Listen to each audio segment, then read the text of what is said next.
kita akan membahas 221 firman Allah Subhanahu wa taala tentang hubungan orang yang beriman dengan orang musyrik terkait hukum menikahi mereka.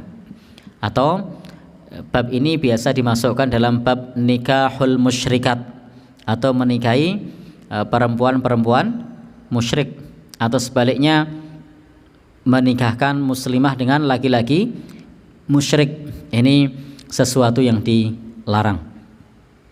Allah Subhanahu wa taala berfirman, wala tankihul musyrikati hatta yu'min.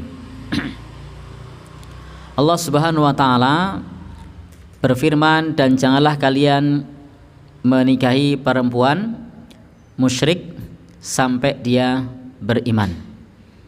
Bapak Ibu yang berbahagia yang dirahmati oleh Allah Subhanahu wa taala, jangan sampai perempuan musyrik itu dinikahi sampai dia beriman. Artinya kalau sudah beriman boleh. Maka kemudian Allah Subhanahu wa taala menjelaskan, membuat perbandingan, wala amatun, dan sungguh budak, mukminatun, yang beriman, khairun, itu lebih baik, min musyrikatin, daripada perempuan yang musyrik. Walau a'jabatkum, meskipun perempuan musyrik itu menarik hatimu. Jadi Al-Quran menjelaskan kepada kita, sungguh perempuan yang beriman, budak yang beriman itu lebih baik dibandingkan dengan orang yang musyrik. Meskipun orang musyrik ini menarik hati, maka ada budak hitam yang beriman itu lebih baik daripada orang musyrik yang menarik hati. Kemudian Allah Subhanahu wa taala berfirman, wala tunkihul musyrikina, dan janganlah, ini larangan lagi, tidak boleh orang-orang atau perempuan muslimah dinikahkan dengan orang-orang musyrik. Jadi tidak boleh perempuan muslimah dinikahkan dengan orang musyrik hatta yu'minu, sampai mereka orang-orang musyrik itu beriman. Wala abadum mu'minun, dan sungguh budak laki-laki yang beriman, khairun, lebih baik. Jadi budak laki-laki yang beriman itu lebih baik, mim musyrikin, daripada laki-laki musyrik. Walau a'jabakum, meskipun laki-laki musyrik itu sangat menakjubkan atau menarik hati. Kemudian Allah Subhanahu wa taala memberikan bimbingan kepada kita, ulaika yad'una ilan nar, karena mereka itu menyeru ke dalam api neraka. Kesyirikan itu menyeru ke dalam api neraka. Dan kita tahu bahwa kesyirikan itu adalah dosa terbesar, akbarul kabair, dosa besar dari dosa-dosa yang paling besar. Larangan Allah Subhanahu wa taala yang paling besar itu adalah syirik.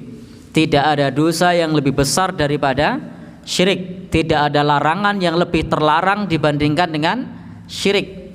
Maka wa'adhamu manahallahu anhu asyirk, bahwa larangan Allah Subhanahu wa taala yang paling besar itu adalah syirik. Itu larangan yang paling besar. Dosa yang paling besar itu adalah syirik. Maka tidak sepantasnya kita orang yang beriman malah menikahi orang yang musyrik. Dan ini juga bertentangan dengan syahadat kita. Dalam syahadat kita, asyhadu an la ilaha illallah, kita bersaksi tiada sesembahan yang berhak disembah melainkan Allah.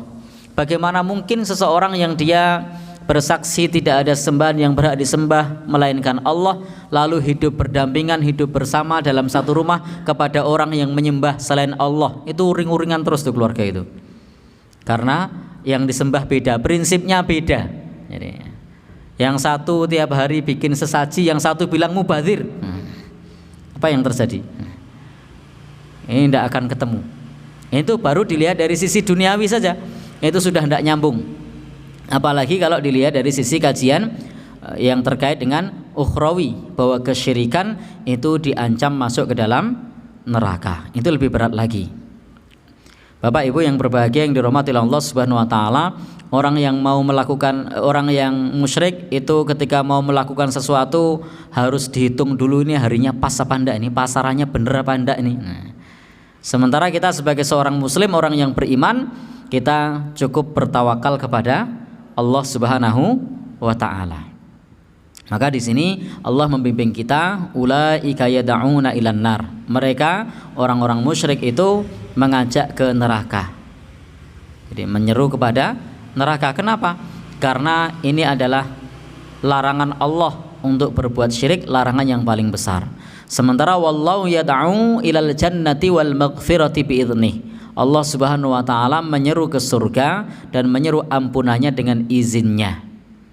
Wa yubayyinu ayatihi lin-nasi la'allahum yatadzakkarun. Dan Allah Subhanahu wa taala menjelaskan ayat-ayatnya kepada manusia agar kita ingat kepada Allah Subhanahu wa taala. Ayat ini sababun nuzul, sebab Allah Subhanahu wa taala menurunkan ayat ini. Jadi kalau ayat Al-Qur'an itu ada namanya sababun nuzul, sebab ayat tersebut diturunkan. Kalau hadis ada namanya sababul wurud, sebab kenapa Nabi bersabda. Di antara sebab ayat ini diturunkan ada beberapa memang, tapi kita baca satu saja mewakili dari beberapa hadis ini. Sahabat Ibnu Abbas menjelaskan, hadhil ayat ini nazalat fi Abdullah ibn Rawahah. Ayat ini turun terkait dengan Abdullah ibn Rawahah. Ini salah seorang sahabat Nabi namanya Abdullah ibn Rawahah. Kanat lahu amatun sauda. Yang Abdullah ibn Rawahah ini dulu punya budak, dan budaknya ini berkulit hitam. Jadi beliau punya budak, budaknya berkulit hitam. Wa annahu ghadabun 'alaiha. Dan pada saat itu ia marah kepadanya. Jadi dia marah kepada budaknya. Majikan murah kepada budaknya, falatomaha, lalu kemudian menempeleng budaknya. Jadi budaknya ditempeleng, budak perempuan hitam dimarahi, ditempeleng. Bapak Ibu yang berbahagia yang dirahmati Allah Subhanahu wa taala, maka ini kemudian sampai kepada Rasulullah sallallahu alaihi wasallam. Jadi kabar ini sampai kepada Rasulullah sallallahu alaihi wasallam, dan kita tahu bahwa Rasul sallallahu alaihi wasallam itu menganjurkan untuk memperlakukan budak dengan baik, memperlakukan budak dengan manusiawi, termasuk di dalam hal ini tidak boleh menempeleng budaknya, ya, tidak boleh menempeleng budak. Maka Rasul kemudian pada saat itu faqala lahun Nabi sallallahu alaihi wasallam, Nabi sallallahu alaihi wasallam bersabda, "Ma hiya ya Abdullah?" Kenapa iya wahai Abdullah? Faqala, "Ya Rasulullah." Maka kemudian ia pun bercerita kepada Rasulullah bahwa budaknya ini hiya tasumu wa tusalli, dia berpuasa dan juga salat dan juga memperbaiki wudu, wa tashhadu alla ilaha illallah, dan bersaksi bersyahadat bahwasanya tidak ada sembahan yang berhak disembah oleh Allah, wa annaka rasuluhu, dan bersaksi bahwasanya engkau wahai Rasul, engkau adalah utusannya. Maka kemudian Rasul mengatakan, ya Abdullah. Di dalam hadis ini tidak diceritakan kenapa Abdullah bin Rawahah menempelengnya, tetapi budak ini adalah budak yang rajin puasa, budak yang rajin sholat, dan wudunya disempurnakan, dan bersyahadat syahadat tauhid dan juga syahadat Rasul, asyhadu alla ilaha illallah, dan juga wa asyhadu anna Muhammadar Rasulullah. Maka Rasul mengatakan, ya Abdullah, wahai Abdullah, hadhihi mu'minah, ini budak beriman. Maka kemudian Abdullah bin Rawahah pun berkata, walladzi ba'asaka bil haq, demi zat yang mengutusmu dengan hak, aku akan membebaskannya. Maka kemudian dimerdekakan budak ini oleh Abdullah bin Rawahah. Kemudian beliau mengatakan, dan sungguh aku benar-benar akan menikahinya. Fafa'ala, dan dia pun betul-betul menikahinya. Maka budak perempuan ini kemudian dinikahi oleh Abdullah bin Rawahah. Fa'abahun nas minal muslimin, maka orang-orang pun mengacuhkannya.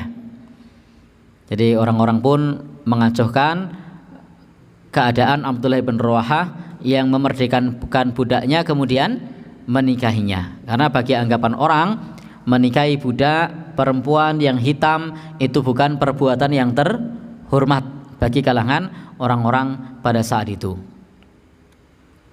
Dan mereka berkata menikahi budak karena bagi mereka menikahi budak adalah sesuatu yang tercela pada saat itu.